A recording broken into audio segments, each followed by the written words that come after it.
Escúchenme bien, amigos, porque lo que les voy a contar les va a romper el corazón como me lo rompió a mí. Mi nombre es Vicente Soto. Tengo 62 años. Y durante todo un año fingí tener Alzheimer para descubrir quién me amaba de verdad y quién solo esperaba mi muerte para heredar mis 8 millones de pesos. La respuesta me destrozó el alma, pero también me salvó la vida. Ahora mismo, mientras les hablo, puedo cerrar los ojos y regresar a ese momento exacto. La Clínica San José en Valle de Bravo. El olor a desinfectante mezclado con las flores que alguien había traído. El sonido constante del monitor cardíaco que mi amigo el doctor Ramírez había configurado para simular un corazón agonizante. Yo estaba ahí, acostado en esa cama fría, con los ojos cerrados, respirando despacio, haciendo el papel más difícil de mi vida. El de un hombre muriendo de Alzheimer en su etapa final. Mi compadre Ramírez había hecho su trabajo a la perfección. A las 7 de la mañana había llamado a mis hijos y les había dicho exactamente lo que habíamos ensayado. Su padre está agonizando. Vengan inmediatamente si quieren despedirse. No creo que pase de esta noche. La urgencia en su voz era tan real que hasta yo mismo me asusté por un momento. Pero lo que escuché después, amigos míos, eso sí que me mató por dentro de verdad. Daniela, mi hija mayor, mi princesa, la niña que cargué en mis brazos cuando aprendía a caminar, había llegado con su marido Bruno. Los escuché hablar en el pasillo, creyendo que yo ya no podía oírlos. Sus voces llegaban claras a través de la puerta entreabierta, y cada palabra se clavaba en mi corazón como un puñal. Por fin se acaba esta pesadilla, le decía Daniela a Bruno en voz baja. Un año cuidando a un vegetal, gastando nuestros ahorros en doctores y medicinas caras. Tranquila, amor, le respondía Bruno. Ahora sí vamos a poder respirar. Primero vendemos la casa del lago. Son 12 millones de pesos seguros. Después revisamos sus cuentas bancarias. Yo seguía ahí, inmóvil, con los ojos cerrados, sintiendo cómo se me rompía el alma pedazo por pedazo. Mi propia hija hablaba de mi muerte como si fuera una liberación económica. Ya hablé con el arquitecto, continuaba Daniela. Dice que con algunas remodelaciones podríamos pedir hasta 14 millones por la propiedad. La vista al lago está perfecta, y el jardín que plantó mamá está hermoso. Mencionó a mi Esperanza, a mi esposa fallecida, como si fuera parte del inventario. Como si los rosales que ella cuidó con tanto amor fueran simplemente un valor agregado para la venta. En ese momento sentí una mano tibia tomar la mía. Era Rodrigo, mi hijo menor, que había entrado en silencio a la habitación. Lo escuché sollozar quedito, tratando de no hacer ruido. Su mano temblaba mientras apretaba la mía. «Papá», me susurró, «sé que ya no puedes escucharme, pero quiero que sepas que te amo.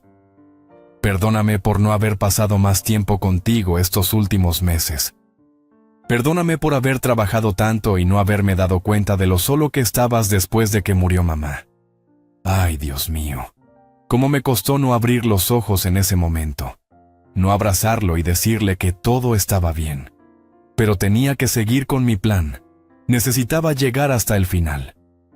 Afuera, Daniela continuaba con su inventario macabro. «Sus joyas están en la caja fuerte del banco», le decía a Bruno. «Las de mamá valen como $500,000, y el Tsuru del 98, aunque esté viejito, todavía puede dar unos 50,000 pesos». «¿Y sus cuentas de retiro?», preguntaba Bruno. «Esas son las buenas noticias. Como consultor financiero ahorró muchísimo. Entre el Afore y sus inversiones privadas, calculo que son como 5 millones más». Escuchen bien esto, amigos. Mi propia hija tenía calculado al centavo cuánto valía mi muerte. Y todo esto mientras mi otro hijo lloraba sosteniendo mi mano, creyendo que se despedía de su padre para siempre. Pero déjenme regresarme un año atrás, al día que cambió todo. Era octubre del 2022. Acabábamos de sepultar a mi Esperanza después de una batalla de 2 años contra el cáncer de mama. Los últimos meses habían sido terribles. Quimioterapias, hospitales, noches sin dormir cuidándola. Pero al menos sabía que moría rodeada de amor verdadero. El día del funeral, después de que bajamos el féretro, después de que el padre Miguel dijo las últimas oraciones, nos fuimos a mi casa para el novenario. Leticia, la esposa de Rodrigo, había cocinado el pozole que le gustaba a Esperanza. Los vecinos trajeron tamales y café de olla. Era noviembre y hacía frío, pero la casa se llenó del calor de la gente que nos quería. Yo estaba en la cocina guardando los platos que habían sobrado, cuando escuché a Daniela hablando por teléfono en el patio. Se había alejado de la gente, pero su voz llegaba clara a través de la ventana abierta. «Sí, mamá ya no está», le decía a alguien. «Ahora hay que pensar en papá. Ya tiene 61 años, y francamente, no creo que dure mucho sin mamá. Esos dos eran una sola persona». Pensé que era normal, que simplemente estaba triste y preocupada por mí, pero entonces siguió hablando. «El problema es que papá nunca ha hecho testamento. Todo está a nombre de los dos, y ahora con mamá muerta, él queda como único propietario. Bruno dice que deberíamos hablar con él sobre el tema, pero no sé cómo empezar la conversación». Ahí fue cuando comenzó a inquietarme. ¿Por qué hablaba de testamentos el mismo día que enterramos a su madre? ¿Por qué Bruno, su marido, ya había opinado sobre mis bienes? Esa noche, después de que se fueron todos, me quedé solo en mi casa por primera vez en 35 años de matrimonio. El silencio era ensordecedor. La cama se sentía inmensa sin el cuerpo pequeño de Esperanza a mi lado. Su almohada todavía olía a la crema de coco que usaba para el cabello. Me levanté a las 3 de la mañana y fui a la cocina por un vaso de agua. La luna llena iluminaba el jardín donde Esperanza había plantado sus rosales. Los pétalos se veían plateados bajo esa luz fantasmal. Y ahí, sentado en la mesa donde habíamos desayunado juntos por décadas, tomé una decisión que cambiaría todo. Si Daniela estaba pensando en mi herencia el mismo día del funeral de su madre, necesitaba saber qué tan profundos eran esos sentimientos. Necesitaba descubrir si me amaba a mí o a mi dinero. Y por desgracia, amigos, la única manera de saberlo era fingir que me estaba muriendo. Durante las siguientes semanas observé a mis hijos con ojos nuevos. Rodrigo venía cada segundo día, me traía comida casera, me acompañaba a ver televisión, platicaba conmigo sobre su trabajo en la primaria donde daba clases. Daniela también venía, pero siempre con prisa, siempre preguntando sobre mis medicinas, sobre mis dolores, sobre si había ido al doctor. Un mes después del funeral, durante una cena familiar en casa de Rodrigo, Daniela sacó el tema que yo ya esperaba. «Papá», me dijo mientras Leticia servía el flan de postre. «Bruno y yo estuvimos pensando que sería bueno que hablaras con un abogado sobre tus documentos. Ya sabes, para tener todo en orden por si algo pasa». Rodrigo se molestó inmediatamente. «¿En serio, Daniela? Papá acaba de enviudar. ¿No puedes esperar un poco antes de hablar de esas cosas?» Pero yo ya había decidido. Les dije que sí, que tenían razón, que era importante tener todo preparado. Y ahí mismo, en esa mesa, mientras mis nietos jugaban en la sala y Leticia lavaba los platos, comencé a planear el engaño más elaborado de mi vida. Contacté a mi compadre Ramírez al día siguiente. Él había sido mi amigo desde la universidad. Habíamos sido padrinos en las bodas del otro. Habíamos criado a nuestros hijos juntos. Si alguien me podía ayudar con esto, era él. «Estás loco, Vicente», me dijo cuando le expliqué mi plan. «¿Fingir Alzheimer? ¿Sabes lo delicado que es eso?» «Precisamente por eso necesito tu ayuda», le respondí. «Tú conoces la enfermedad, sabes cómo progresa, qué síntomas esperar. Y más importante, tú conoces a mis hijos desde que eran niños. Sabes que esto que sospecho de Daniela me está matando de verdad».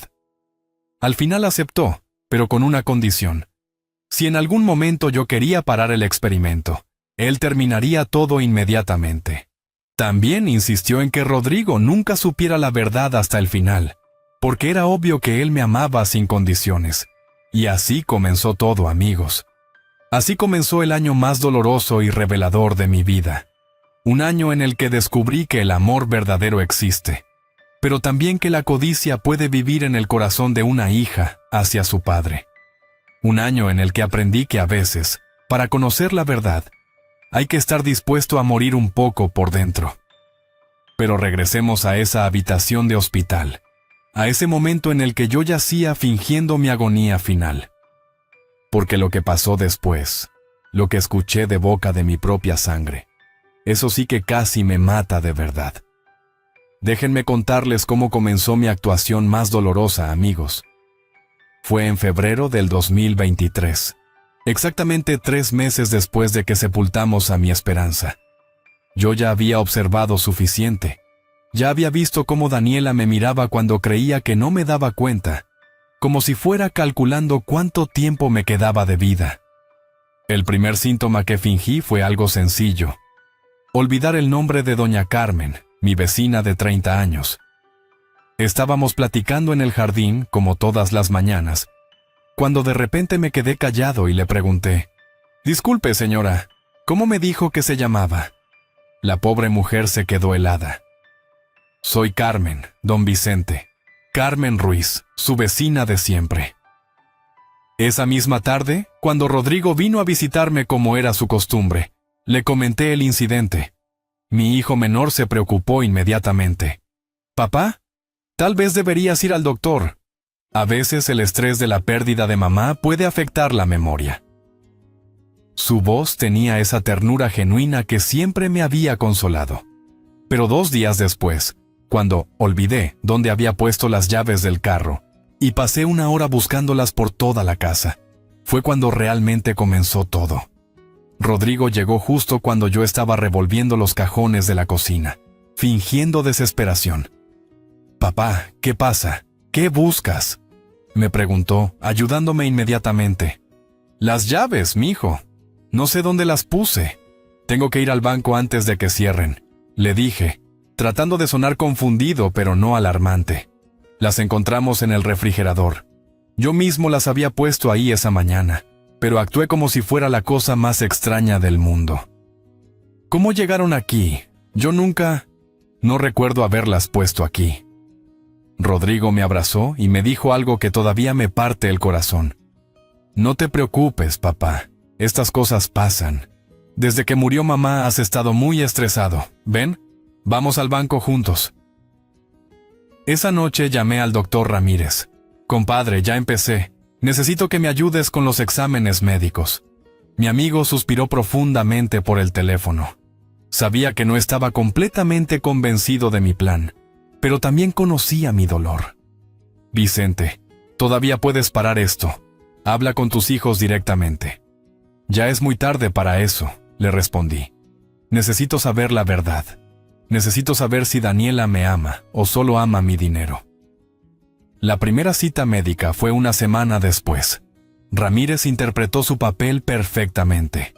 Hizo todas las preguntas correctas, todos los exámenes que haría un médico real ante los primeros síntomas de demencia. Rodrigo me acompañó y tomó notas de todo lo que decía el doctor. Mi hijo preguntaba sobre tratamientos, sobre cómo podía ayudarme, sobre qué esperar en el futuro. Daniela llegó media hora tarde a esa cita. Entró disculpándose, diciendo que había tenido una junta en el trabajo que no pudo cancelar. Pero yo noté que traía las uñas recién pintadas y un peinado que no se hace en 15 minutos.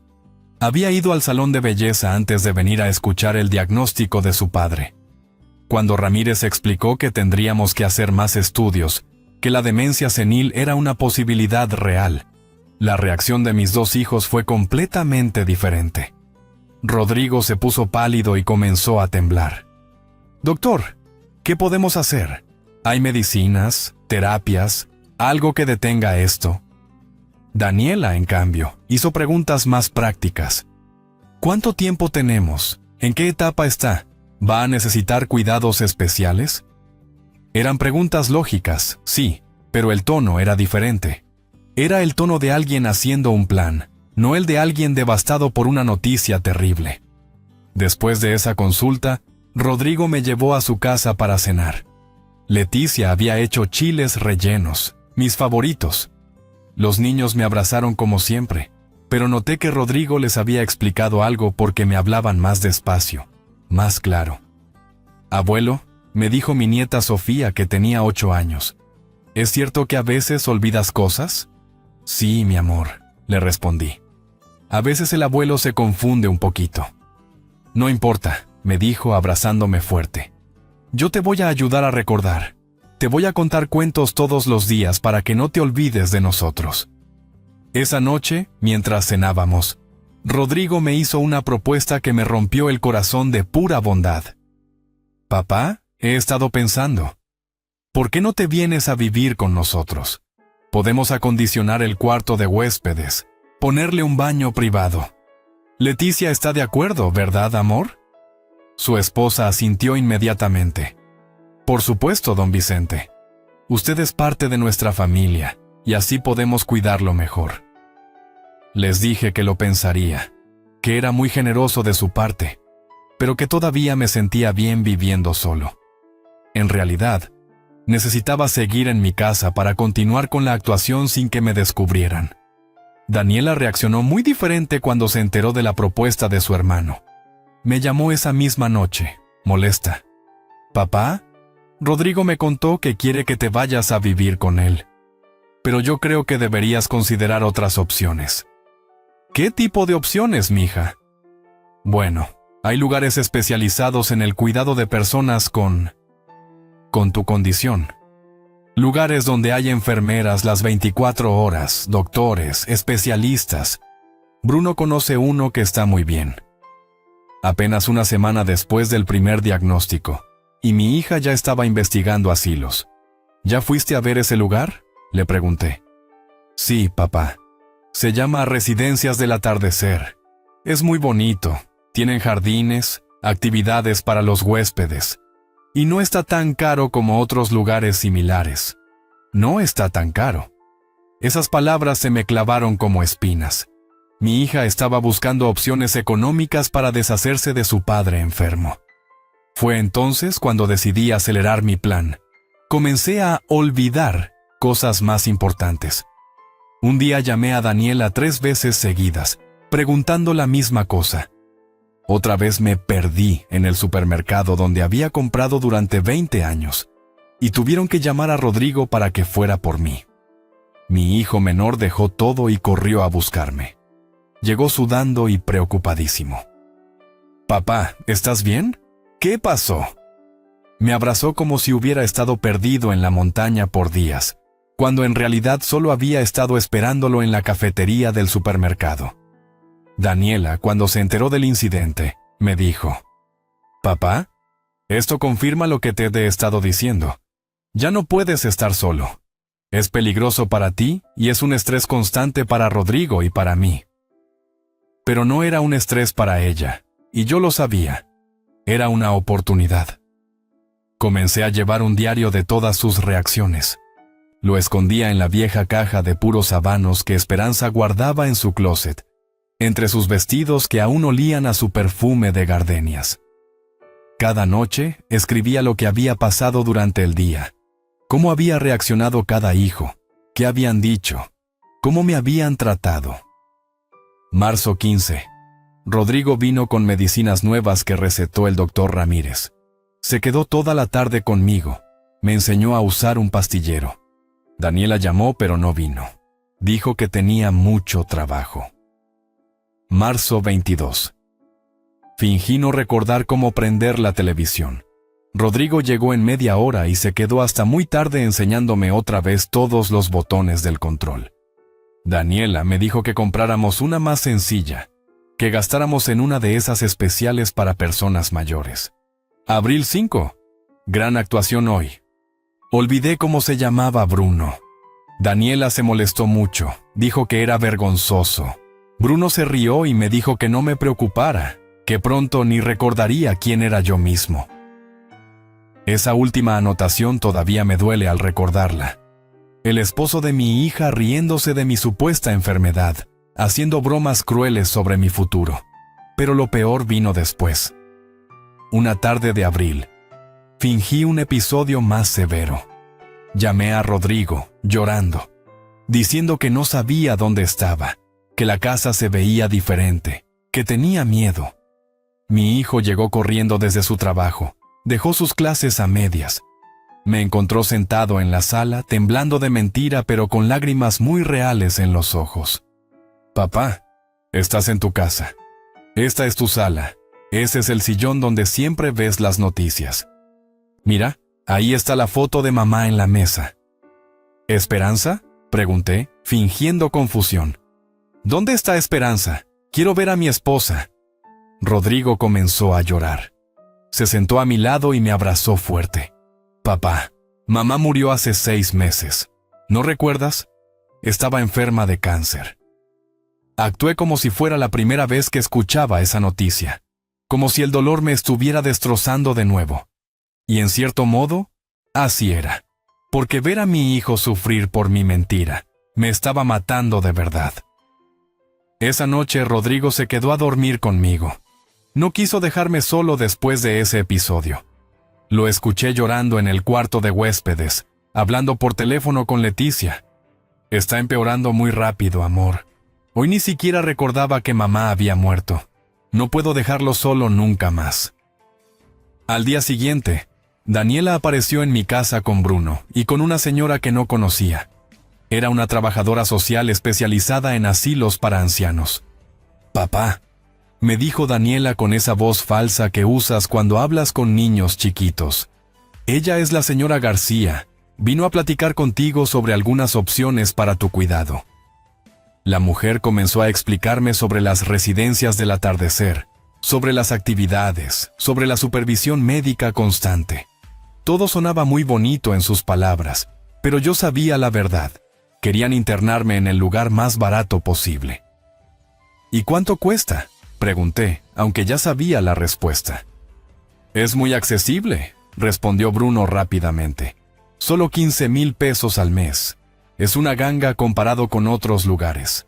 15,000 pesos al mes. Una ganga. Para ellos, la vida de su padre tenía precio y era de oferta. Cuando se fueron, me quedé solo en mi casa, sintiendo el peso de lo que estaba descubriendo.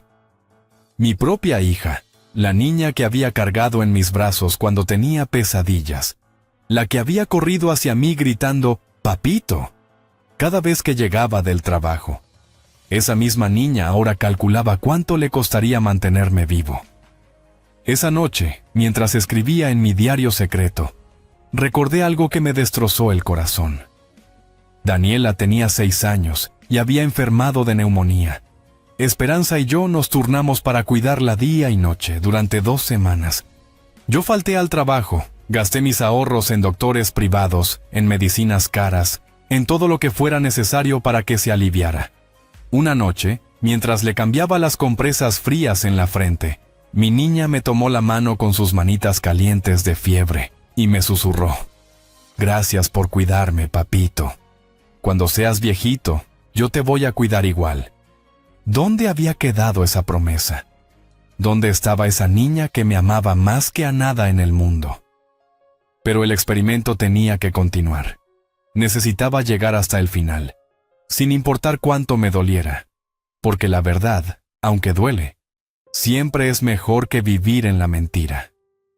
Para el 6º mes de mi enfermedad, amigos, ya había perfeccionado mi actuación hasta el punto de que a veces yo mismo me asustaba de lo convincente que era. Dejé de reconocer a don Evaristo, el tendero que me había vendido cigarrillos durante 15 años. Cuando mi nieta Sofía me mostraba sus dibujos de la escuela, yo la miraba con ojos vacíos y le preguntaba cómo se llamaba. Podía pasar horas enteras sentado en mi sillón, viendo hacia la nada, mientras por dentro mi mente trabajaba a toda velocidad, observando, calculando, documentando cada gesto, cada palabra, cada mirada de mis hijos. Fue entonces cuando tomé la decisión que cambiaría todo para siempre. Instalé cámaras de seguridad por toda mi casa. Ustedes se preguntarán cómo un hombre supuestamente con demencia pudo hacer algo tan complicado. Pero recuerden que yo había trabajado durante 30 años como consultor financiero. Sabía la importancia de documentar todo, de tener pruebas irrefutables de cada transacción, de cada acuerdo. Mi enfermedad era fingida, pero mi profesionalismo era real. Contraté a un técnico de la Ciudad de México. Le dije que quería proteger mi casa porque había oído de robos en el barrio. Instalamos 5 cámaras, una en la sala principal, una en la cocina, una en mi recámara, una en el estudio donde guardaba mis documentos importantes, y una en el jardín trasero. Todas conectadas a un sistema que grababa todo en una computadora escondida en el closet de Esperanza, entre sus vestidos que aún conservaban su aroma. Lo que vi en esas grabaciones, hermanos míos, me destrozó de maneras que ni siquiera la muerte de mi esposa había logrado. Era como ver una película de terror, donde los villanos eran las personas que más debería amar en este mundo. La primera grabación que me partió el alma fue de un martes por la tarde. Yo estaba durmiendo en mi recámara cuando llegaron Daniela y Bruno con un hombre que no conocía. Lo vi por la cámara de la sala. Era un señor bien vestido, con portafolios y una actitud muy seria. Era un valuador de bienes raíces. Como pueden ver, le decía Bruno al hombre, la casa está en perfectas condiciones. Mi suegro la mantuvo impecable todos estos años. ¿Y él qué opina de la venta?, preguntó el valuador. Él ya no opina nada, respondió Daniela con una frialdad que me heló la sangre. Tiene Alzheimer avanzado. Ni siquiera reconoce la casa donde vivió durante décadas. El hombre revisó cada cuarto, tomó fotos, midió espacios, calculó el valor del terreno con vista al lago. Mientras tanto, Daniela y Bruno hablaban de mí como si fuera un mueble más que había que remover antes de la venta. El jardín que hizo mi suegra está precioso, decía Bruno. Esos rosales antiguos le dan mucho valor agregado a la propiedad. Hablaba de los rosales de mi Esperanza como si fueran una inversión inmobiliaria. Esas flores que ella regó con sus propias manos durante años, que cuidó incluso cuando ya estaba muy enferma de cáncer, para ellos eran solo una forma de aumentar el precio de venta. El valuador les dio una cifra que me dejó sin respiración: 14 millones de pesos. Con algunas mejoras menores, les dijo. Podrían pedir hasta 15 millones. Después de que se fue el hombre, Daniela y Bruno se sentaron en mi mesa de la cocina. Esa mesa donde Esperanza y yo habíamos desayunado juntos durante 35 años, y comenzaron a hacer cálculos como si fueran socios en un negocio. 14 millones por la casa, decía Bruno escribiendo en una libreta, más los 5 millones que tiene en sus cuentas de retiro, más medio millón en las joyas de tu mamá, más lo que saquemos vendiendo los muebles y el carro. Estamos hablando de casi 20 millones de pesos. Menos los gastos del asilo, agregaba Daniela. En Residencias del Atardecer son 15,000 pesos al mes. Si vive 5 años más, son como 900,000 pesos en total. Aún así, calculaba Bruno, nos quedan 19 millones limpios. Nos quedan. Como si mi dinero ya fuera suyo. Como si yo ya estuviera muerto y enterrado. Pero lo que más me dolió fue lo que dijo mi hija después. Bruno, yo sé que suena cruel, pero esto es una bendición. Papá ya no es papá, es como un fantasma de la persona que era. Al menos ahora podemos asegurar nuestro futuro y el de los niños. Una bendición. Mi enfermedad era una bendición para ella. Las grabaciones siguieron durante semanas. Vi cómo trajeron a una diseñadora de interiores para que sugiriera cambios que hicieran la casa más atractiva para compradores jóvenes. Vi cómo un joyero evaluó las pulseras y los anillos de mi Esperanza, mientras Daniela comentaba, estas ya no se usan, están muy pasadas de moda. Vi cómo Bruno llamaba por teléfono a diferentes asilos, preguntando precios, comparando servicios, siempre buscando el más barato. No necesita nada especial, le decía a una recepcionista, ya ni habla coherentemente. Pero la grabación que más me destrozó fue una conversación entre ellos dos. Una noche que se quedaron muy tarde en mi casa, supuestamente, cuidándome. Yo estaba en mi recámara, fingiendo dormir, mientras ellos hablaban en la sala. ¿Tú crees que él sufre?, le preguntó Daniela a Bruno. ¿Importa?, le respondió él.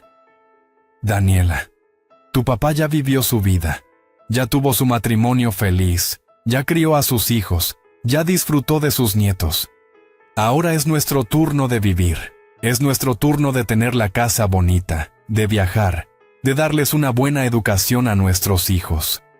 Y entonces mi hija, mi princesa, mi niña querida, dijo algo que todavía me quema el alma.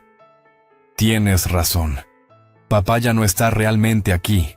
Este señor que babea y se confunde no es el hombre que me enseñó a andar en bicicleta. Es mejor así, para todos. Esa noche lloré en silencio hasta el amanecer. Lloré por la hija que había perdido. Lloré por el hombre en que se había convertido su esposo. Lloré por mis nietos que estaban creciendo sin saber que sus padres eran capaces de tal frialdad.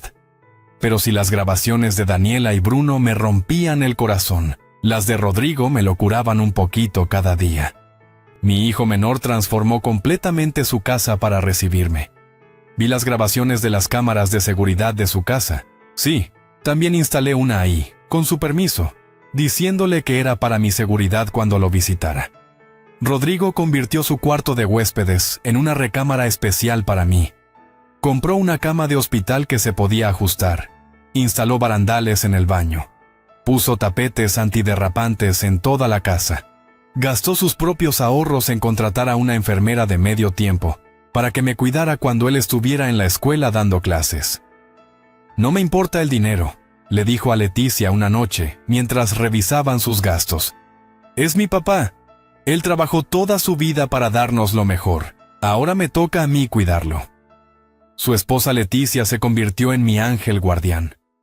Cocinaba todos mis platillos favoritos, esperando que algún sabor familiar despertara mis recuerdos. Pozole rojo los viernes, chiles en nogada cuando era temporada, mole poblano en las ocasiones especiales. Cada comida era preparada con amor, con la esperanza de que el abuelo que conocían regresara aunque fuera por un momento.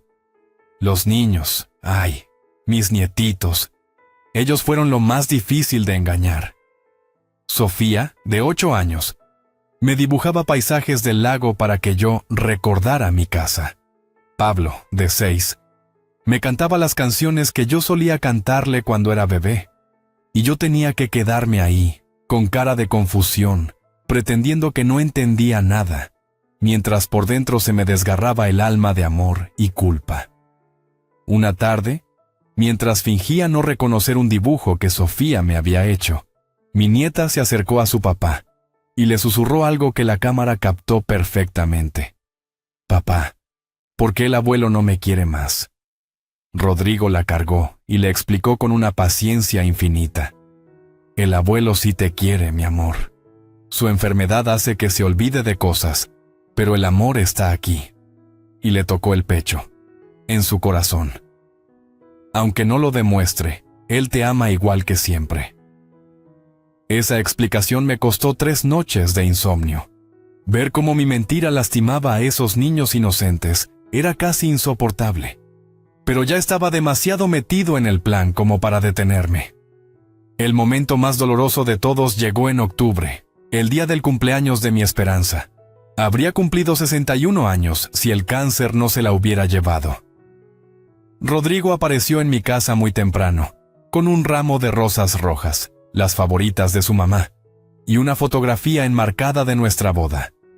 Se sentó a mi lado en el sillón de la sala y comenzó a contarme nuestra historia como si fuera un cuento. Papá, mira esta foto. Esta es mamá, ¿te acuerdas? Se llamaba Esperanza.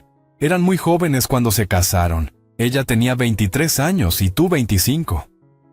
Me hablaba despacio, con ternura, esperando algún destello de reconocimiento en mis ojos. Se conocieron en una fiesta de Año Nuevo. Mamá me contó que tú estabas muy nervioso para invitarla a bailar. Pero cuando por fin te armaste de valor, bailaron toda la noche. Yo permanecí inmóvil, mirando la foto con expresión vacía, aunque por dentro estaba reviviendo cada segundo de esa noche mágica.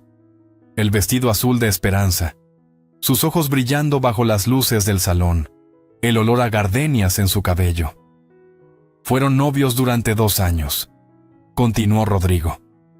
Papá, tú le escribías cartas todos los días cuando trabajabas fuera del pueblo. Mamá guardó todas esas cartas, ¿y sabías? Están en su cómoda, amarradas con un listón rosa.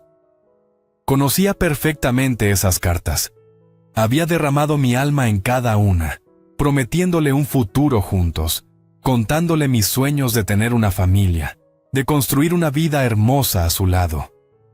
Pero mientras Rodrigo me relataba la historia de nuestro amor, desde la recámara llegó la voz de Daniela hablando por teléfono con un comprador de joyas.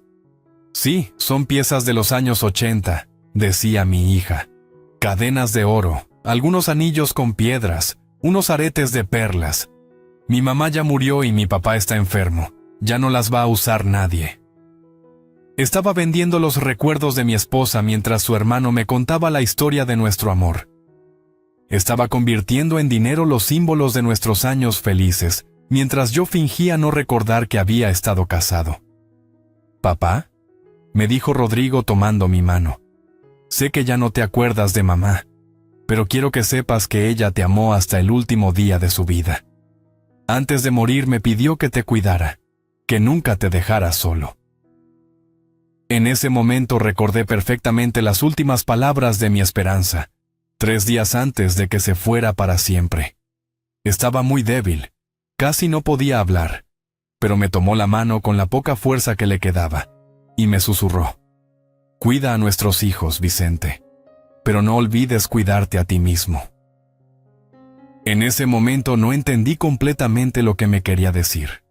Pensé que se refería a cuidar mi salud, a no dejarme morir de tristeza después de que ella se fuera.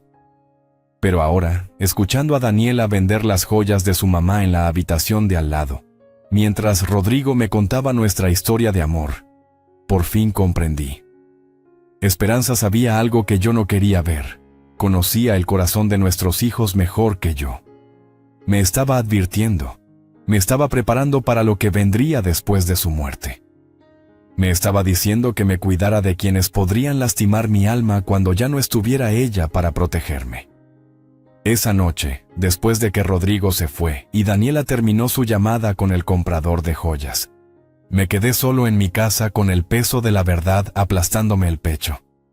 Saqué mi diario secreto y escribí la entrada más dolorosa de todas. Octubre 15. Hoy habría sido el cumpleaños de mi esperanza. Rodrigo vino a recordármela con amor infinito. Daniela vino a vender sus recuerdos por dinero. Ya no tengo dudas sobre quién ama a su padre y quién solo ama su herencia. Pero este conocimiento me está matando más que cualquier enfermedad real. El plan había funcionado perfectamente. Había conseguido toda la información que necesitaba. Pero el precio de esa verdad era más alto de lo que jamás imaginé. Algunas verdades, amigos míos, duelen más que las mentiras más crueles. Sin embargo, ya no podía detenerme. Había llegado demasiado lejos como para rendirme ahora. El final de mi experimento se acercaba, y tenía que estar preparado para la revelación más dramática de todas. Porque si iba a desenmascarar a mi propia hija, tenía que hacerlo de una manera que nadie pudiera negar jamás. La verdad estaba a punto de salir a la luz, y cuando eso pasara, nada volvería a ser igual en mi familia. Después de un año completo de observar, de documentar, de romperme el corazón día tras día, llegó el momento de la verdad final. Ya no podía seguir fingiendo, amigos. Ya no podía seguir lastimando a Rodrigo con mi mentira. Ya no podía seguir viendo cómo Daniela planeaba mi futuro como si yo fuera una mercancía.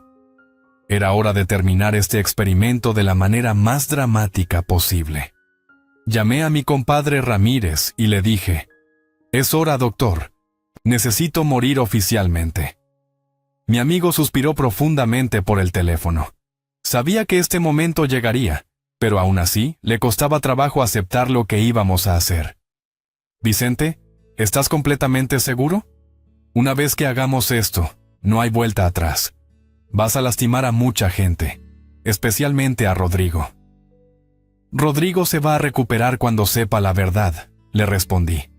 «Pero si no hago esto ahora, voy a vivir el resto de mi vida sin saber realmente quién me ama ¿Y quién solo espera mi muerte? Planeamos todo hasta el último detalle. Ramírez llamaría a mis hijos a las 7 de la mañana del martes siguiente. Les diría que había tenido complicaciones durante la noche, que mi corazón no había resistido. Les diría que llegaran inmediatamente a la clínica si querían despedirse antes de que trasladaran mi cuerpo. Pero la parte más compleja era organizar los funerales falsos. Contacté a mi viejo amigo Padre Miguel, el sacerdote que había casado a Esperanza conmigo, que había bautizado a mis hijos y que había oficiado el funeral de mi esposa. Al principio no quería ayudarme. Vicente, esto es una locura.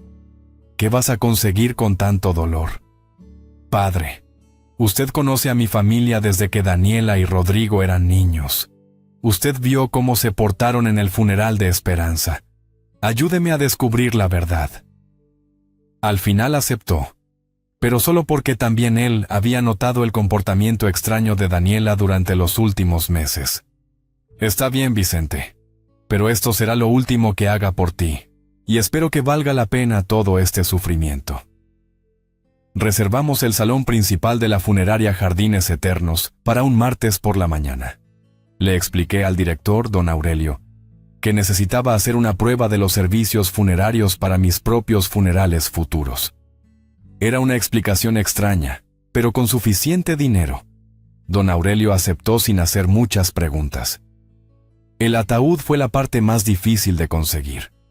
Necesitábamos algo que se viera real desde lejos, pero que obviamente no contuviera un cuerpo real.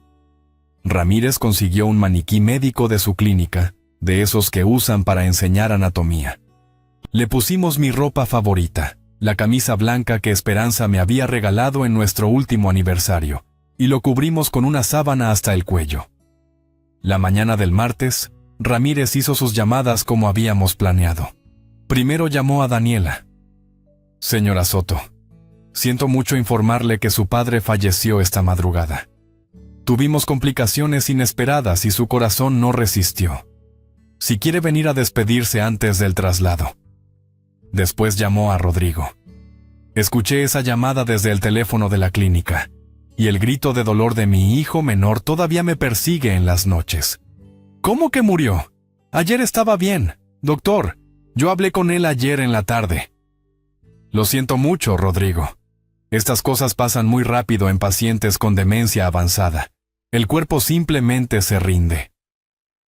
Mientras mis hijos corrían hacia la clínica, yo me escondí en el cuarto de suministros del funeral Jardines Eternos. Había instalado una cámara pequeña en el salón principal, conectada a una tableta que me permitía ver todo lo que pasaba sin ser detectado. A las 9 de la mañana llegó Rodrigo corriendo, con los ojos rojos de tanto llorar. Llegó solo porque había dejado a Leticia en casa cuidando a los niños. Se acercó al ataúd y se quedó ahí parado, temblando, sin poder creer que su papá hubiera muerto. «¿Papá?», le susurró al maniquí cubierto. «Perdón por no haber estado contigo anoche. Perdón por no haber hecho más. Perdón por no haber sido el hijo que merecías». Se abrazó al ataúd y lloró como un niño. Su dolor era tan real, tan profundo, que yo mismo comencé a llorar ahí escondido en mi cuarto. Ver sufrir así a mi hijo bueno me estaba destrozando, pero necesitaba llegar hasta el final. Daniela llegó 20 minutos después, con Bruno y con una actitud completamente diferente. No corrió hacia el ataúd, no lloró, no gritó de dolor. Se acercó despacio, miró el cuerpo cubierto por unos segundos, y luego se volteó hacia Rodrigo. «¿Ya hablaste con la funeraria sobre los gastos?», le preguntó a su hermano, que seguía llorando abrazado al ataúd. Rodrigo la miró con incredulidad. «¿En serio, Daniela? ¿Papá acaba de morir y tú ya estás pensando en dinero?» «Alguien tiene que ser práctico aquí», respondió ella. «Los gastos del funeral son altos, y hay que decidir qué vamos a hacer con sus cosas». Ahí comenzó la conversación que yo había estado esperando durante un año entero. Daniela y Bruno se alejaron hacia una esquina del salón, creyendo que Rodrigo no podía escucharlos porque estaba concentrado en su dolor. Pero mi cámara captó cada palabra, cada gesto, cada expresión de sus caras. Por fin, susurró Daniela. Pensé que nunca se iba a morir. Bruno sacó una libreta pequeña de su bolsillo, la misma que había usado durante meses para calcular mi patrimonio. ¿Ok? Tenemos que movernos rápido antes de que Rodrigo se meta en los asuntos legales. La casa la podemos poner en venta esta misma semana, decía mi hija mientras su hermano lloraba a 5 metros de distancia. El valuador dijo que 14 millones era el precio mínimo, pero si esperamos hasta diciembre, podríamos conseguir hasta 16. ¿Y sus cuentas bancarias?, preguntó Bruno. Tengo las claves desde que empezó a empeorar. Podemos transferir todo a una cuenta nueva mañana mismo. Bruno escribía números en su libreta como si estuviera planeando unas vacaciones, no dividiendo la herencia de un muerto. 14 millones de la casa, 5 millones de sus ahorros, medio millón de las joyas de tu mamá que ya vendimos, 200,000 del carro. Casi 20 millones, calculó Daniela con una sonrisa que me heló la sangre. Bruno, esto es nuestra oportunidad. Podemos pagar todas nuestras deudas, comprar la casa más grande, cambiar de carro, darles educación privada a los niños. ¿Y Rodrigo?, preguntó Bruno. Va a querer su parte. Rodrigo es maestro de primaria, respondió mi hija con desprecio. No entiende de negocios, no entiende de inversiones. Le damos algún recuerdo sentimental, tal vez 1 millón de pesos para que se sienta bien, y nosotros manejamos el resto. 1 millón de pesos. De casi 20 millones que yo había ahorrado trabajando toda mi vida, mi hija generosa le iba a dar 1 millón a su hermano que había sacrificado todo por cuidarme. Pero lo que dijo después fue aún peor. Además, Bruno, ya era hora. Papá llevaba años siendo una carga. Desde que murió mamá se volvió un viejo amargado, y con la demencia ya era insoportable. Al menos ahora podemos vivir nuestras vidas sin preocuparnos por él. Una carga. Su padre había sido una carga para ella. Mientras tanto, Rodrigo había dejado de abrazar el ataúd y se había sentado en una de las sillas del salón. Tenía la cabeza entre las manos y lloraba en silencio. No se daba cuenta de la conversación que tenían su hermana y su cuñado a unos metros de distancia. Estaba completamente sumergido en su dolor. A las 10:30 comenzaron a llegar los vecinos, los amigos, la gente que me había conocido durante décadas en Valle de Bravo. Don Evaristo del súper, doña Carmen, mi vecina, los maestros de la escuela donde trabajaba Rodrigo, incluso algunos de mis ex clientes de la consultoría financiera. El salón se fue llenando de personas que venían a despedirse de Vicente Soto. Y todos esos buenos amigos, toda esa gente que me había querido de verdad, veían cómo Rodrigo sufría mientras Daniela y Bruno hacían planes financieros en la esquina. Algunos vecinos se acercaron a darle el pésame a mi hija, pero ella los recibía con una actitud extraña, como si estuviera apurada porque terminara todo. Gracias por venir, les decía, pero inmediatamente regresaba a su conversación con Bruno sobre bienes raíces y cuentas bancarias. A las 11 en punto, cuando el salón estaba completamente lleno, llegó mi momento. Me puse mi mejor traje, el mismo que había usado para casarme con Esperanza hacía 37 años. Era un traje azul marino que ella había escogido personalmente, diciéndome que me hacía ver elegante y confiable. Me peiné como lo hacía cuando íbamos a misa los domingos. Me puse la corbata que mis nietos me habían regalado el Día del Padre. Caminé desde la parte trasera de la funeraria hasta la entrada principal. Respiré profundo, abrí las puertas de vidrio del salón y entré. El silencio fue inmediato y total. 100 personas dejaron de hablar al mismo tiempo. 100 personas me miraron como si hubieran visto un fantasma, que técnicamente era exactamente lo que estaban viendo. Rodrigo fue el primero en reaccionar. Se puso de pie tan rápido que tiró la silla donde estaba sentado. Me miró con los ojos más abiertos que he visto jamás, la boca completamente abierta, las lágrimas todavía frescas en sus mejillas. «¿Papá?», susurró, como si no pudiera creer lo que veían sus ojos. Daniela, por el contrario, se quedó paralizada en su esquina. Su cara se puso blanca como la cal, y la libreta de Bruno se cayó al suelo con un ruido seco que resonó en todo el salón silencioso. Caminé despacio hacia el centro del salón, hacia el ataúd donde supuestamente estaba mi cuerpo. Cada paso era medido, tranquilo, dramático. Quería que este momento se grabara para siempre en la memoria de todos los presentes. Sorpresa, mis queridos hijos, dije con la voz más calmada que pude reunir. Como pueden ver, los reportes de mi muerte fueron un poco exagerados. Rodrigo gritó: «¡Papá, estás vivo!» y corrió hacia mí como si fuera un niño de 5 años. Se lanzó a mis brazos con tanta fuerza que casi me tira, y comenzó a llorar otra vez, pero ahora de pura felicidad. No entiendo, repetía mientras me abrazaba. El doctor dijo que habías muerto, que tu corazón había fallado. Estaba devastado, papá. Pensé que te había perdido para siempre. Lo abracé fuerte, sintiendo su alivio, su amor genuino, su felicidad de verme vivo. Este era mi hijo verdadero, el que me amaba sin condiciones, el que había llorado mi muerte como si fuera su propia tragedia. Pero Daniela seguía ahí parada, inmóvil, con la cara blanca y la boca abierta. No corría hacia mí, no lloraba de felicidad, no gritaba de alivio. Solo repetía una y otra vez: ¿pero cómo? ¿Por qué? No entiendo. Bruno trataba desesperadamente de recoger su libreta del suelo, esperando que nadie hubiera visto los cálculos que tenía escritos. Pero era demasiado tarde. Varias personas habían notado su comportamiento extraño, sus conversaciones susurradas, su falta de dolor genuino. «Papá», me preguntó Rodrigo sin soltarme, «¿qué está pasando? ¿Por qué el doctor nos dijo que habías muerto? ¿Dónde has estado?»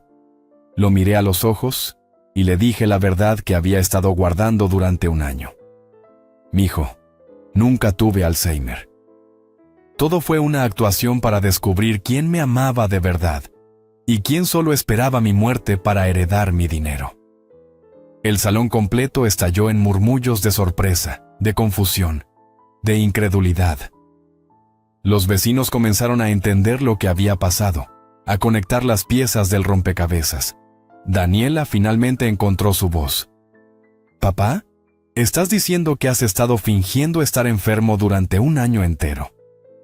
«Exactamente eso, hija», le respondí, mirándola directamente a los ojos.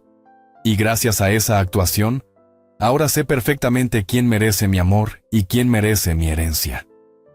La verdad había salido a la luz de la manera más dramática posible. Y ahora, con todo el pueblo como testigo, era hora de la justicia. Esa misma tarde, amigos, mientras todo Valle de Bravo comentaba lo que había pasado en la funeraria, reuní a mi familia en la notaría del maestro Hernández. Era la misma oficina donde Esperanza y yo habíamos firmado los papeles de nuestra casa hace 30 años, donde habíamos hecho nuestro primer testamento cuando nacieron los niños. Las paredes seguían teniendo ese olor a papel viejo y tinta que me tranquilizaba en los momentos difíciles. Llevé conmigo una caja de cartón pesada, llena de evidencias que había recolectado durante todo un año de fingir demencia. Grabaciones de audio, videos de las cámaras ocultas, fotografías, mi diario secreto con fechas y detalles de cada conversación. Todo perfectamente organizado como me había enseñado mi trabajo de consultor financiero durante 3 décadas. Rodrigo llegó primero, todavía conmocionado por los eventos de la mañana. «Papá, sigo sin entender completamente lo que pasó hoy. ¿De verdad fingiste estar enfermo durante un año completo?» Me dolía ver la confusión en sus ojos, pero sabía que era necesario para que comprendiera toda la verdad. Daniela entró 15 minutos tarde con Bruno, los dos con caras largas y actitud defensiva. Ya sabían que algo grave estaba por venir. El maestro Hernández nos recibió en su oficina principal, la misma donde había redactado docenas de testamentos para familias de Valle de Bravo durante 40 años de carrera. «Hijos», les dije mientras abría la caja de evidencias, Durante este año he documentado cada conversación, cada plan, cada comentario que hicieron sobre mi supuesta enfermedad y sobre mi dinero. Quiero que vean exactamente lo que descubrí. Saqué primero las fotografías que había tomado con las cámaras ocultas. Daniela y Bruno con el valuador de bienes raíces, midiendo mi casa como si yo ya estuviera muerto. Bruno con su libreta calculando mis ahorros. Daniela empacando las joyas de su mamá para venderlas. «Papá», intentó explicar Daniela, «nosotros pensábamos que estábamos haciendo lo mejor para ti. Los gastos médicos eran muy altos, y necesitábamos asegurar que tuvieras el mejor cuidado posible». Pero entonces puse la primera grabación de audio. Era su voz, clara como el agua, diciéndole a Bruno: «Por fin se acaba esta pesadilla. Un año cuidando a un vegetal, gastando nuestros ahorros en doctores y medicinas caras». Mi hija se puso pálida. «Papá, yo no quise decir». «¿No quisiste decir qué, Daniela? ¿No quisiste llamarme vegetal? ¿No quisiste decir que cuidar a tu padre enfermo era una pesadilla?» Mi voz era calmada pero firme. No había lugar para negaciones cuando las pruebas eran irrefutables. Puse otra grabación, esta vez de Bruno hablando por teléfono con diferentes asilos. «No necesita nada especial, ya ni habla coherentemente. Solo queremos el lugar más económico posible». Bruno finalmente habló. «Suegro, usted no entiende la presión financiera que teníamos. Daniela y yo estábamos atravesando problemas económicos graves. Pensamos que...» «¿Pensaron qué?», lo interrumpí. «Pensaron que podían usar mi supuesta enfermedad para resolver sus problemas de dinero. Pensaron que mi vida valía 15,000 pesos mensuales en el asilo más barato que pudieran encontrar». Rodrigo estaba sentado en silencio, escuchando las grabaciones con horror creciente. No podía creer que su hermana hubiera sido capaz de tal frialdad hacia su propio padre. Entonces reproduje la conversación más dolorosa de todas.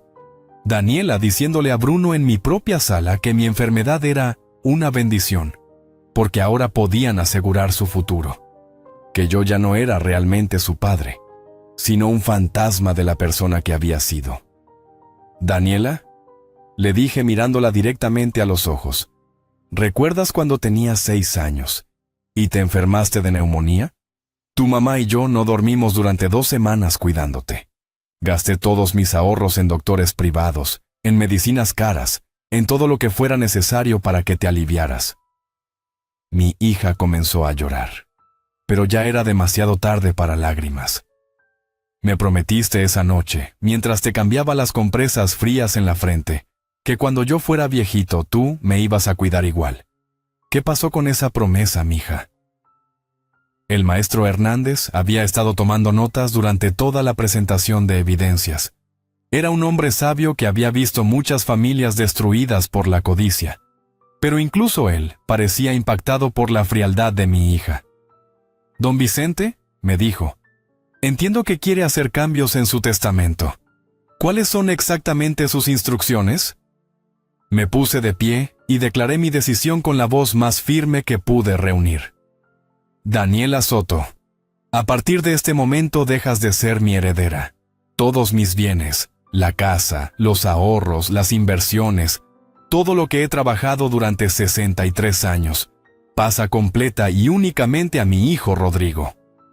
Mi hija gritó: «Papá, no puedes hacer esto. Soy tu hija también. Tengo derecho a la herencia».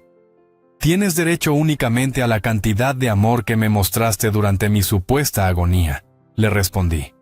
«Es decir, absolutamente nada». Rodrigo se levantó inmediatamente de su silla. «Papá, yo no quiero tu dinero. Lo único que me importa es que estés vivo y sano. Divide la herencia como siempre planeaste, por favor». Pero yo ya había tomado mi decisión final. «Mijo, la justicia debe prevalecer. Durante un año entero tú sacrificaste tu tiempo, tu dinero, tu comodidad para cuidar a un padre que creías enfermo. Daniela sacrificó a su padre enfermo para conseguir dinero. La diferencia es clara». El maestro Hernández redactó el Nuevo Testamento en esa misma sesión. Rodrigo heredaría todo. La casa de 14 millones con vista al lago, los 5 millones en cuentas de retiro, las inversiones, hasta el Tsuru del 98 que tanto le gustaba manejar cuando era joven. Bruno se quedó callado durante todo el proceso, entendiendo que sus planes de enriquecimiento rápido se habían evaporado para siempre. Su matrimonio con Daniela había sido construido sobre la expectativa de mi herencia, y sin esa expectativa, ya no tenía razón de existir. Daniela intentó una última súplica. Papá, perdóname, me equivoqué, lo reconozco. Pero no me quites completamente de tu vida. Soy tu hija, cometo errores, pero te amo. Si me amaras, le respondí, habrías llorado cuando creíste que había muerto. Habrías abrazado mi ataúd como lo hizo Rodrigo. En lugar de eso, te pusiste a calcular cuánto dinero ibas a ganar con mi muerte. Salimos de la notaría cuando ya estaba oscureciendo. Rodrigo me llevó directamente a su casa, donde Leticia había preparado pozole rojo para celebrar mi resurrección. Los niños me recibieron con gritos de alegría, sin entender completamente lo que había pasado, pero felices de tener a su abuelo de vuelta. Esa noche, mientras cenábamos en familia, les expliqué a mis nietos la verdad de una manera que pudieran entender. A veces los adultos tienen que hacer cosas difíciles para descubrir quién los ama de verdad, les dije. El abuelo tuvo que fingir estar muy enfermo para saber quién lo cuidaría con amor. Sofía, mi nieta de 8 años, me preguntó, «Abuelo, ¿por eso tía Daniela no viene a cenar con nosotros ya?» «Sí, mi amor. A veces las familias se separan cuando la gente toma decisiones equivocadas». Han pasado 8 meses desde esa revelación dramática en la funeraria, amigos. Daniela intentó contactarme varias veces durante los primeros meses. Venía a la casa de Rodrigo, llamaba por teléfono, hasta me mandó cartas escritas a mano pidiendo perdón. Pero sus disculpas sonaban vacías después de haber escuchado un año entero de su frialdad genuina.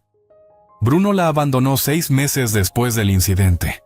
Aparentemente, sin la perspectiva de heredar mi fortuna, su matrimonio perdió todo el atractivo que había tenido. Se divorciaron en términos amargos, y ahora Daniela vive sola en un departamento pequeño, trabajando tiempo completo para mantenerse después de años de depender económicamente de su esposo. Yo, mientras tanto, vivo en la recámara de huéspedes que Rodrigo había acondicionado para mí durante mi falsa enfermedad. La cama de hospital sigue ahí, aunque ya no la necesito. Los barandales del baño permanecen instalados como recordatorio de los sacrificios que mi hijo menor hizo por amor verdadero. Cada mañana despierto agradecido por haber descubierto la verdad, por dolorosa que haya sido. Prefiero vivir con el corazón roto pero con conocimiento real, que vivir en la ilusión de ser amado por quien solo me veía como una oportunidad financiera. Mis nietos ahora entienden mejor la historia. Saben por qué el abuelo eligió una manera tan extraña de probar el amor familiar. Y más importante, han aprendido una lección valiosa sobre la diferencia entre el amor verdadero y el interés fingido. Esperanza tenía razón en sus últimas palabras. Necesitaba cuidarme y protegerme. Nunca imaginé que tendría que protegerme de mi propia hija, pero la vida a veces nos enseña las lecciones más duras de las maneras más inesperadas. Ahora, a mis 63 años, vivo rodeado del amor genuino de quienes demostraron su cariño con acciones, no con palabras. ¿Y saben qué, queridos amigos? Por primera vez desde la muerte de mi esperanza, soy completamente feliz. Estamos una vez más por acá, huevón. Una noche más por acá, muchachos, con ustedes. Qué bueno verlos por acá. Aplausos. No lo merecemos, no lo merecemos. Después de un día tan berraco, huevón. Después de un día tan agitado. Aquí estamos. Invictos. Me gustó esto. ¿Cómo vamos, parceros? Buenas noches, háblamelo de Ledan. ¿Todo bien o qué? ¿Cómo estás, parcerito? Háblamelo, Pirlo. Pirlo 420 en la casa. ¿Cómo va, hermano? ¿Cómo va todo? ¿Cómo va todo, mi socio? ¿Qué es lo que es? ¿Cuál es la movida, parce? Papi, está lloviendo bien rico. Es la última... Yo creo que es la última lluvia de primavera, weón. No, bueno, lluvia de primavera. De hecho, principios de lluvia de primavera. Parcero, la verdad que hoy estoy muy bien, huevón. A pesar de que casi no cuento la historia hoy, huevón. Papi, casi me parto la cabeza. Literalmente. Papi, estaba moviendo unas cosas, me caí el camión, huevón, me di como una vuelta para atrás, papi. Y había una piedrota, marica. Por suerte que la cabeza no me cayó ahí, parce, pero sí me alcancé a doblar ¿cómo se llama eso? El tobillo, marica. Vamos una vez más por acá, huevón. Una noche más por acá, muchachos, con ustedes. Qué bueno verlos por acá. Aplausos. No lo merecemos, no lo merecemos. Después de un día tan berraco, huevón. Después de un día tan agitado. Aquí estamos. Invictos. Me gustó esto. ¿Cómo vamos, parceros? Buenas noches, háblamelo de Ledán. ¿Todo bien o qué? ¿Cómo estás, parcerito? Háblamelo, Pirlo. Pirlo 420 en la casa. ¿Cómo va, hermano? ¿Cómo va todo? ¿Cómo va todo, mi socio? ¿Qué es lo que es? ¿Cuál es la movida, parce? Papi, está lloviendo bien rico. Es la última. Yo creo que es la última lluvia de primavera, weón. No, bueno, lluvia de primavera. De hecho, principios de lluvia de primavera. Parcero, la verdad que hoy estoy muy bien, weón. A pesar de que casi no cuento la historia hoy, weón. Papi, casi me parto la cabeza. Literalmente. Papi, estaba moviendo unas cosas, me caí el camión, weón, me di como una vuelta para atrás, papi. Y había una piedrota, marica. Por suerte que la cabeza no me cayó ahí, parce, pero sí me alcancé a doblar ¿cómo se llama eso? El tobillo, marica. Vamos una vez más por acá, huevón. Una noche más por acá, muchachos, con ustedes. Qué bueno verlos por acá. Aplausos. No lo merecemos, no lo merecemos. Después de un día tan berraco, huevón. Después de un día tan agitado. Aquí estamos. Invictos. Me gustó esto. ¿Cómo vamos, parceros? Buenas noches, háblamelo de Ledán. ¿Todo bien o qué? ¿Cómo estás, parcerito? Háblamelo, Pirlo. Pirlo 420 en la casa. ¿Cómo va, hermano? ¿Cómo va todo? ¿Cómo va todo, mi socio? ¿Qué es lo que es? ¿Cuál es la movida, parce? Papi, está lloviendo bien rico. Es la última. Yo creo que es la última lluvia de primavera, weón. No, bueno, lluvia de primavera. De hecho, principios de lluvia de primavera. Parcero, la verdad que hoy estoy muy bien, huevón. A pesar de que casi no cuento la historia hoy, huevón. Papi, casi me parto la cabeza. Literalmente. Papi, estaba moviendo unas cosas, me caí el camión, huevón, me di como una vuelta para atrás, papi. Y había una piedrota, marica. Por suerte que la cabeza no me cayó ahí, parce, pero sí me alcancé a doblar ¿cómo se llama eso? El tobillo, marica. Vamos una vez más por acá, huevón. Una noche más por acá, muchachos, con ustedes. Qué bueno verlos por acá. Aplausos. No lo merecemos, no lo merecemos. Después de un día tan berraco, huevón. Después de un día tan agitado. Aquí estamos. Invictos. Me gustó esto. ¿Cómo vamos, parceros? Buenas noches, háblamelo de Ledán. ¿Todo bien o qué? ¿Cómo estás, parcerito? Háblamelo, Pirlo. Pirlo 420 en la casa. ¿Cómo va, hermano? ¿Cómo va todo? ¿Cómo va todo, mi socio? ¿Qué es lo que es? ¿Cuál es la movida, parce? Papi, está lloviendo bien rico. Es la última. Yo creo que es la última lluvia de primavera, weón. No, bueno, lluvia de primavera. De hecho, principios de lluvia de primavera. Parcero, la verdad que hoy estoy muy bien, weón. A pesar de que casi no cuento la historia hoy, weón. Papi, casi me parto la cabeza. Literalmente. Papi, estaba moviendo unas cosas, me caí el camión, weón, me di como una vuelta para atrás, papi. Y había una piedrota, marica. Por suerte que la cabeza no me cayó ahí, parce, pero sí me alcancé a doblar ¿cómo se llama eso? El tobillo, marica. Vamos una vez más por acá, huevón. Una noche más por acá, muchachos, con ustedes. Qué bueno verlos por acá. Aplausos. No lo merecemos, no lo merecemos. Después de un día tan berraco, huevón. Después de un día tan agitado. Aquí estamos. Invictos. Me gustó esto. ¿Cómo vamos, parceros? Buenas noches, háblamelo de Ledán. ¿Todo bien o qué? ¿Cómo estás, parcerito? Háblamelo, Pirlo. Pirlo 420 en la casa. ¿Cómo va, hermano? ¿Cómo va todo? ¿Cómo va todo, mi socio? ¿Qué es lo que es? ¿Cuál es la movida, parce? Papi, está lloviendo bien rico. Es la última. Yo creo que es la última lluvia de primavera, weón. No, bueno, lluvia de primavera. De hecho, principios de lluvia de primavera. Parcero, la verdad que hoy estoy muy bien, weón. A pesar de que casi no cuento la historia hoy, weón. Papi, casi me parto la cabeza. Literalmente. Papi, estaba moviendo unas cosas, me caí el camión, weón, me di como una vuelta para atrás, papi, y había una piedrota, marica. Por suerte que la cabeza no me cayó ahí, parce, pero sí me alcancé a doblar ¿cómo se llama eso? El tobillo, marica. Vamos una vez más por acá, weón. Una noche más por acá, muchachos, con ustedes. Qué bueno verlos por acá. Aplausos, no lo merecemos, no lo merecemos. Después de un día tan berraco, weón. Después de un día tan agitado. Aquí estamos. Invictos. Me gustó esto. ¿Cómo vamos, parceros? Buenas noches, háblamelo de Ledán. ¿Todo bien o qué? ¿Cómo estás, parcerito? Háblamelo, Pirlo. Pirlo 420 en la casa. ¿Cómo va, hermano? ¿Cómo va todo? ¿Cómo va todo, mi socio? ¿Qué es lo que es? ¿Cuál es la movida, parce? Papi, está lloviendo bien rico. Es la última. Yo creo que es la última lluvia de primavera, weón. No, bueno, lluvia de primavera. De hecho, principios de lluvia de primavera. Parcero, la verdad que hoy estoy muy bien, weón. A pesar de que casi no cuento la historia hoy, weón. Papi, casi me parto la cabeza. Literalmente. Papi, estaba moviendo unas cosas, me caí el camión, weón, me di como una vuelta para atrás, papi. Y había una piedrota, marica. Por suerte que la cabeza no me cayó ahí, parce, pero sí me alcancé a doblar ¿cómo se llama eso? El tobillo, marica. Vamos una vez más por acá, weón.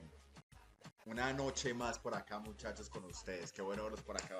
Aplausos, no lo merecemos, no lo merecemos. Después de un día tan berraco, weón. Después de un día tan agitado. Aquí estamos. Invictos. Me gustó esto. ¿Cómo vamos, parceros? Buenas noches, háblamelo de Ledán. ¿Todo bien o qué? ¿Cómo estás, parcerito? Háblamelo, Pirlo. Pirlo 420 en la casa. ¿Cómo va, hermano? ¿Cómo va todo? ¿Cómo va todo, mi socio? ¿Qué es lo que es? ¿Cuál es la movida, parce? Papi, está lloviendo bien rico. Es la última. Yo creo que es la última lluvia de primavera, weón. No, bueno, lluvia de primavera. De hecho, principios de lluvia de primavera. Parcero, la verdad que hoy estoy muy bien, weón. A pesar de que casi no cuento la historia hoy, weón. Papi, casi me parto la cabeza. Literalmente. Papi, estaba moviendo unas cosas, me caí el camión, weón, me di como una vuelta para atrás, papi. Y había una piedrota, marica. Por suerte que la cabeza no me cayó ahí, parce, pero sí me alcancé a doblar ¿cómo se llama eso? El tobillo, marica. Vamos una vez más por acá, weón. Una noche más por acá, muchachos, con ustedes. Qué bueno verlos por acá. Aplausos, no lo merecemos, no lo merecemos. Después de un día tan berraco, weón. Después de un día tan agitado. Aquí estamos. Invictos. Me gustó esto. ¿Cómo vamos, parceros? Buenas noches, háblamelo de Ledán. ¿Todo bien o qué? ¿Cómo estás, parcerito? Háblamelo, Pirlo. Pirlo 420 en la casa. ¿Cómo va, hermano? ¿Cómo va todo? ¿Cómo va todo, mi socio? ¿Qué es lo que es? ¿Cuál es la movida, parce? Papi, está lloviendo bien rico. Es la última. Yo creo que es la última lluvia de primavera, weón. No, bueno, lluvia de primavera. De hecho, principios de lluvia de primavera. Parcero, la verdad que hoy estoy muy bien, weón. A pesar de que casi no cuento la historia hoy, weón. Papi, casi me parto la cabeza. Literalmente. Papi, estaba moviendo unas cosas, me caí el camión, weón, me di como una vuelta para atrás, papi.